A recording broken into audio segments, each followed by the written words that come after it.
Nama saya F.N. Gunawan. Saya berasal dari Desa Karangtejo, Kecamatan Jumo, Kabupaten Temanggung. Ya, malam hari ini dalam kondisi hujan, Mas Tri Gunawan ini datang ke kantor LC dengan membawa jali gelondong kering sebanyak 220 kilo, 10 karung. Istimewa sekali. Nah, ceritanya gimana, Mas? Begini Romo, jadi kaitan dengan jali itu memang saya sudah mengenal cukup lama terkait dengan jali. Kebetulan saya dari daerah Temanggung itu memang ada makanan jali di pasar. Ya. Jadi bertanya tentang makanan jali. Pasar mana persisnya? Jadi persisnya ada di Pasar Entok. Pasar Entok itu adalah pasar kuliner pagi yang hanya ada di jam pagi. Lebih ramai lagi di hari Minggu, ya. Daerah Temanggung Di atau kota Parakan. Parakan, ya. Ya, di kota Parakan itu spesial untuk makanan. Ada makanan kecil yang khas jali. Nah, sama si mbaknya itu saya sering bertanya, Mbak lagi skondi, gitu loh. Itu daerah Merimau. Nah, ketertarikan itu kebetulan pada waktu itu saya ketemu dengan Romo, ngobrol-ngobrol sebentar, lalu tertarik untuk menanam. Jadi jali yang saya bawa pada kesempatan hari ini adalah panenan tahun lalu sebenarnya. Ya. Panenan lalu karena saya berkehendak menjadikan satu lahan saya itu sebagai pilot project sekitar 2000 meter. Sekitar 2000 meter dan memang pada awalnya pada usia 1 sampai 2 bulan ini cukup mengagetkan saya karena tetangga-tetangga yang lewat ini ngomongnya nggak enak. Jadi ngomongnya, Mas boleh barake wae gitu bahasa Temangungnya itu. Ya. Wong ngono kok ditandur. Apa ya iso panen? Tetapi berjalannya waktu setelah umur kira-kira tinggi 1 meter lah sampai bulanan ya, gitu ya. sekitar 1 lutut itu 1 perut ya, 1 pusat itu peranaan tumbuh besar itu mencapai 2 meter. Ya. Ketiganya kebetulan pada waktu itu ada di musim penghujan. Jadi di musim penghujan 2 meter dengan malaikat buah yang hampir orang lalu ya tetangga itu lalu jadi bingung, Mas buat dicagai nek boten nopo boten patah boten tugel ya. Itu woe kok ngoten kathah. Nah, memang kalau dilihat dari pertumbuhan dan perkembangannya pada tahap pertumbuhan sebelum manak itu ya Mo, itu agak sedikit mungkin Mengenaskan, memprihatinkan. Orang mungkin akan kecewa dengan itu, tetapi semangat untuk bertahan ini menjadi berbeda. Ya. Dan itu membuahkan hasil di kemudian hari. Karena apa? Begitu peranak anaknya keluar, begitu batangnya tumbuh tinggi. Anakan sampai berapa? Anakan kalau yang saya amati di situ di lahan saya itu karena memang bekas sawah ya, di sawah bekas tembakau. Jadi anakan sekitar 15 sampai 20. 15-20. Jadi di 15-20 dengan ketinggian batangnya itu 2 meter lebih. Itu yang batang yang di pinggir itu sampai mentiung. Nah, sampai mentiung itu kalau mohon maaf ini saya belum sempat meriset untuk menghitung seberapa sih sebenarnya satu malai itu satu batang itu. Hanya saya begitu dengan jumlah anakan segitu, dengan jumlah bulir panjangnya yang segitu, ini luar biasa sebenarnya. Nah, lebih semangat lagi sebenarnya kalau jali ini karena kita kan hanya sekali tanam, Ya. tetapi panennya bisa lebih dari 1 kali. Sekali tanam berapa bulan? Sekali tanam itu kalau yang di musim penghujan, di musim penghujan itu sekitar 5,5 sampai 6 bulan. 5,5 sampai 6 bulan. Lalu panen, ya, Ya. terus dilep, dibabat sampai ruas terakhir. Jadi ditinggal hanya sampai ruas 10-an senti. 10-an senti itu harus dibabat seperti itu. karena kenapa kok saya matur seperti ini? Karena saya juga mengamati ada yang ditunggak setengah meter, Ya, terus tumbuh tunas di di ruas-ruas ruas-ruas atas. atas. Ini produktivitasnya beda dengan yang di bawah. Ya, Nah, di yang panen kedua ini justru jumlah anak lebih banyak. sampai berapa? 30-an. Kalau 30 tidak nyampe, Ya. tetapi kan tadi rata-rata di angka 15, ini Ya. di angka 20. Jadi kita 17 sampai 20. Nah, ini Ukuran batang mengecil atau batang sama? karena di musim kemarau ya, di musim Ya. kemarau ini lebih pendek. Ya, Lebih pendek dan besarnya besar batang. batang tidak begitu banyak selisihnya, hanya lebih kecil sedikit, tetapi jumlah anakan dengan produktivitas malainya tetap. Ya, Ya, tergantung kesediaan pakan sebenarnya. Kalau nutrisinya bagus, justru saya lebih optimis dengan di panen kedua. panen ini. kedua lebih bijiannya lebih bagus. lebih bagus lagi. Berapa lama dari babat sampai panen singgang? Dari singgang ini terpaut sekitar 1 bulan, jadi sekitar 4,5 sampai 5 bulan Ya, sudah bisa sudah dipanen. panen. Sudah bisa dipanen. Ya. Lalu setelah itu disinggang lagi atau ganti? Nah, ini yang mestinya itu masih bisa disinggang lagi. Ya, Masih bisa disinggang lagi. Tetapi karena yang penggarapnya ini sudah kepingin, Mas, Bu Ojo jali wae gitu. Maka kita ganti dengan tanaman padi, karena perhitungan orang Temanggungan kan ini ditanami padi, lalu besok akan ditanami tembakau gitu. Ya. Sebenarnya secara kalau saya pengennya tak biarin sampai mentok gitu loh, tapi Oke. di lahan yang satu masih, jadi saya itu punya menanam di lahan sawah sama yang menanam di lahan yang Kering. di pekarangan. Oh ya, Yang di pekarangan masih. berapa kali panen ini yang pekarangan? Yang pekarangan sampai ini juga masih tumbuh lagi, tapi juga kemarin 2 hari yang lalu hanya beberapa rumpun saja, Ya, itu sudah kita panen lagi. panenan keberapa? Ketiga, Produktivitasnya kurang lebihnya sedikit turun dari yang kedua. Oke, tetapi Ya. tidak begitu selisih banyak dengan yang pertama. Ya, Jadi 3 kali panen itu it's okay. oke. It's okay. Tadi sempat cerita kan kalau siklus di Temanggung orang banyak menanam tembakau, ada juga padi, dan tadi bahkan di lahan yang sama itu biasa ditanami padi maupun tembakau. Sekarang kalau ada komoditas tembakau yang nilainya sudah sering begitu fantastis, padi yang riwayatnya sudah begitu kuat, lalu menanam jali ini pengalamannya apa? Ini lebih mudah, lebih menguntungkan atau bagaimana? Ini cerita pengalaman ya. Jadi saya tidak menceritakan diri saya sendiri, tetapi saya akan lebih banyak ke respon orang. Ya, Ketika saya 1 bulan, 2 bulan itu diejek, dia diledek sama yang lewat, yang ketika lalu beranak dan malainya panjang. Ini ternyata tetangga yang meledek itu justru, wah Mas, nek dihitung-hitung timbangannya nandur pari, metu jaline ya Mas. ya, Wong ragate ya ora. ya. Biaya perawatan juga tidak banyak. Hanya memang dihitungnya harus dalam jangka waktu 2 tahun. Ya, Jadi 3 siklus jali itu memang harus ditempuh. 2 tahun.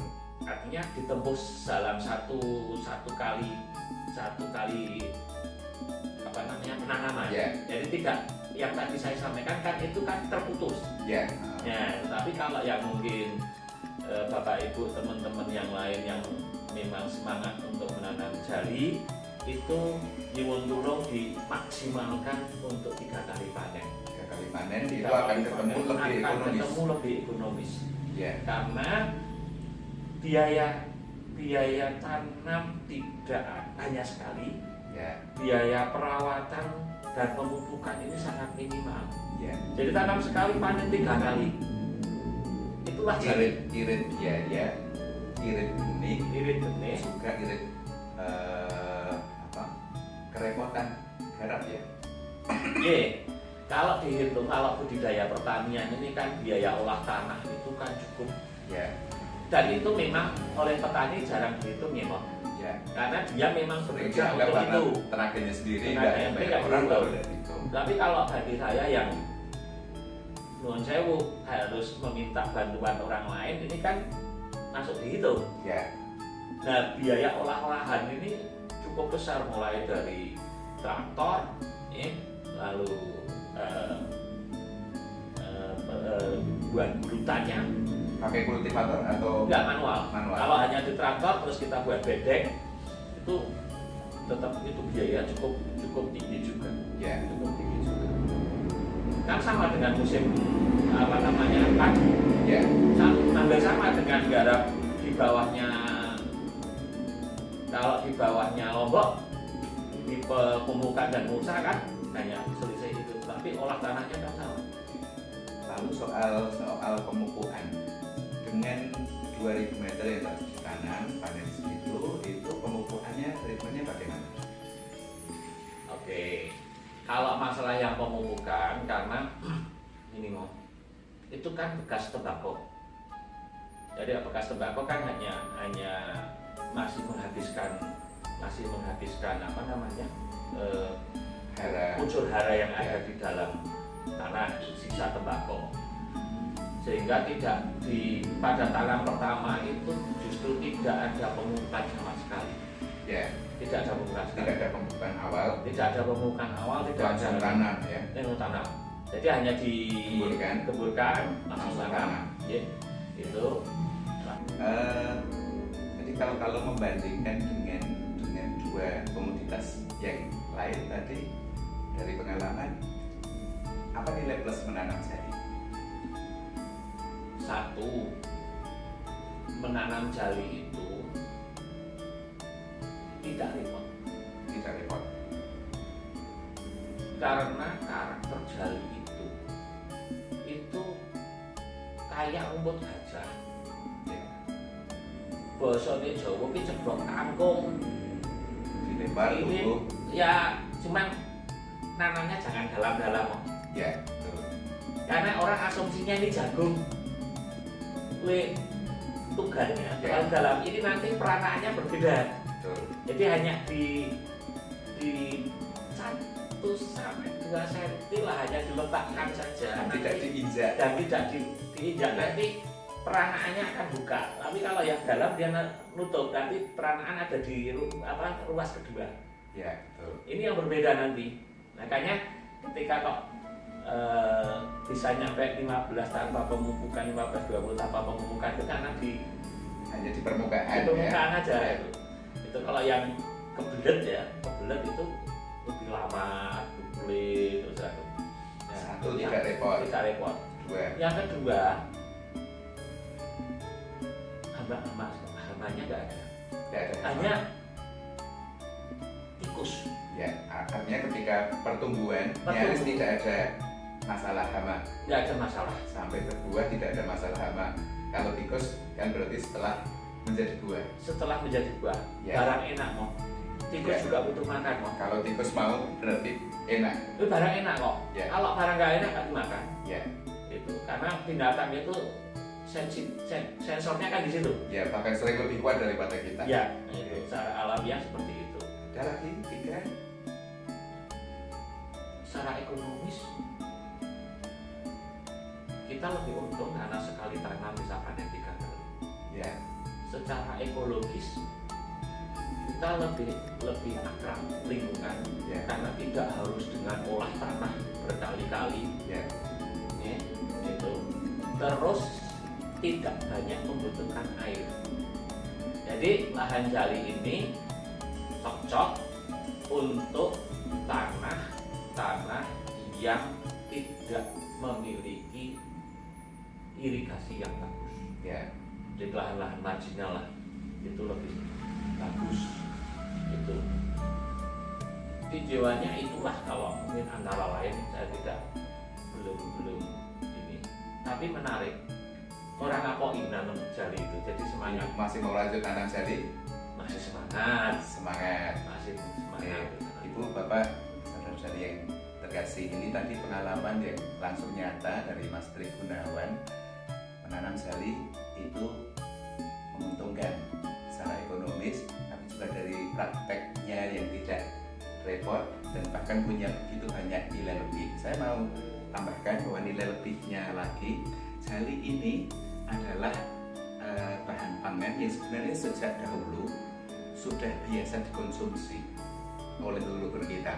Saya mendapatkan catatan bahwa dalam Serat Centini yang ditulis tahun 1814 sudah disebutkan bahwa orang zaman itu biasa menanam, mengolah dan mengkonsumsi jali, jenang jali itu sudah disebutkan. Jadi ini bukan barang asing, hanya secara praktis dalam kurang lebih 60 tahun terakhir ya dilupakan karena orang lebih jatuh cinta pada padi atau juga politik pangan kita semua digiring ke padi. Pilihan. Jadi hidup itu pilihan. Kalau mau nanam padi karena memang ada undang-undang budidaya ya, orang petani itu bebas mau menanam apa sebagai bukan barang terlarang. Tetapi saya lebih tertarik lagi ketika sebenarnya untuk saudara-saudara kita yang ada di lahan-lahan marginal, ada di lahan-lahan yang tidak mendapat saluran irigasi secara jali itu pilihan. Jadi kalau dihitung, kalau saya hanya mengkalkulasi dengan pengalaman saya dibandingkan dengan jagung itu kan sekali tanam panen sekali, sehingga dia ketika harus menanam lagi dia kan reinvestment, dia investasi ulang. Jali kan enggak, karena sekali tanam panennya 3 kali. Nah ini ada selisih waktu, makanya perhitungannya kalau kita perhitungnya 2 tahun ini luar biasa. Kalau jali itu sudah selisih, satu biaya buka lahan, yang kedua benih ya, sementara jagung yang biasa ditanam sekarang itu semua jagung hybrid yang hanya bisa ditanam sekali, setelah itu harus beli lagi. Ketergantungan tergantung pada pabrik benih. Nah jali bisa dibuat sendiri, disiapkan sendiri bibitnya. Yang kedua pemupukan. Jali kan nggak butuh pupuk banyak-banyak. Betul. Itu. Yang ketiga rentalitas terhadap hama hampir sama sekali nggak ada. Ada satu harus kita sampaikan juga. Apa? Merem. Jadi pada waktu musim peralihan antara musim kemarau ke musim penghujan, di mana tunas kira-kira 1 lutut itu akan sering ada mereng di pangkal batang. Tetapi solusinya gampang. Bagaimana? Semprot pakai air tembakau saja mati. Begitu sederhananya. Beda soalnya orangnya. Disemprot dengan air tembakau, air tembakau yang jelek itu, dilarutkan, semprot sprayer mati. Itu yang orangnya. Dan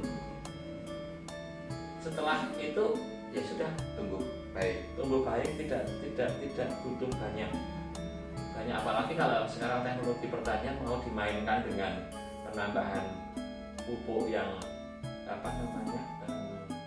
organik plus ya, mau dipakai semprot maupun itu saya lebih optimis lagi bagaimana produktivitasnya. Hanya memang petani jali juga harus kita sama-sama belajar bagaimana teknik pemulihannya, sehingga yang ditanam itu bukan bagian daripada yang dikonsumsi. Bibit itu harus dijaga karena dia pemilik masa depan.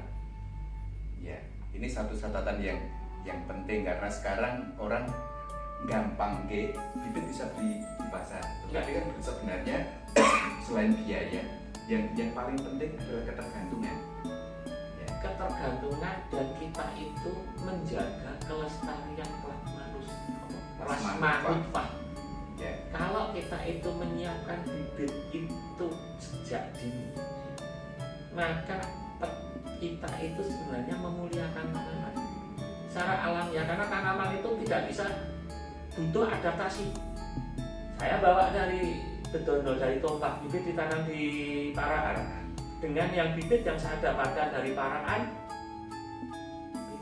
beda, butuh waktu, butuh adaptasi. Dan petani ini adalah orang yang paling tahu atas lahannya. Ya. Sehingga ketika dia bisa menciptakan benih dia sendiri, itu adalah benih idamannya dia sendiri. Dia still yakin, loh ini gaweanku kok, masa gak pede ya, daripada gawean orang lain itu. Digawe di wong liya karo gawean itu beda. Semangatnya kan beda, Mo. Nah ini jadi ada, dia itu adalah calon generasi masa depan. Railo itu. Hebat sekali bahwa kita juga sampai dari sekali membicarakan tentang isu kemandirian petani, tentang bibit supaya tidak tergantung hanya pada pabrik-pabrik benih, tetapi juga soal pelestarian ciptaan. Ya, karena ini sebenarnya ciptaan Tuhan yang punya manfaat untuk hidup kita menjadi makan, tetapi selama ini terabaikan. Dan dalam kurun waktu terabaikan itu juga satu, ada varietas-varietas yang hilang. Yang kedua, keterampilan pengetahuan budidaya juga semakin tidak diketahui oleh petani. Yang ketiga, karena hilang, lalu teknologinya juga tidak pernah dikembangkan. Risetnya juga sangat minim. Jadi kalau kita cari literatur buku budidaya jali hampir tidak ada. Paling tersedia adalah berupa jurnal-jurnal ilmiah. Selebihnya di tanah air ini belum ada. Jadi betapa ini adalah kekayaan. Saya biasa menyebutkan pusaka warisan yang berwujud persegi atau pusaka buko. Lama terabaikan dan sekarang kita sadari untuk harus kita jaga, kita kembangkan supaya dapat kita wariskan. Kenapa kok pertanian itu disebut agrikultur? Karena dari apa yang ditanam itu menentukan budaya apa yang muncul di belakang. Ya. Dan kalau tanam padi, lalu budayanya sudah mulai budaya padi yang sekarang digerus dengan perhitungan ekonomis. Ya. Maka mulai muncul kebasa hijau dan sebagainya. Ya. Tetapi budaya Pak Jali ini adalah budaya yang hilang. Karena apa? Nanti cara menggarapnya juga berbeda, cara konsumsinya juga berbeda, nanti dengan cara mengolahnya juga berbeda, dan ini akan menimbulkan kasaran budaya baru. Siklus waktunya juga akan Siklus berbeda. waktunya berbeda. Nah ini yang akan menambah kasanah budaya kita. Ya. Bangsa kita itu bangsa yang luar biasa sebenarnya, cuma kita sering sedikit lupa bahwa kita itu orang yang berbudaya, orang yang penuh kekayaan kearifan lokal.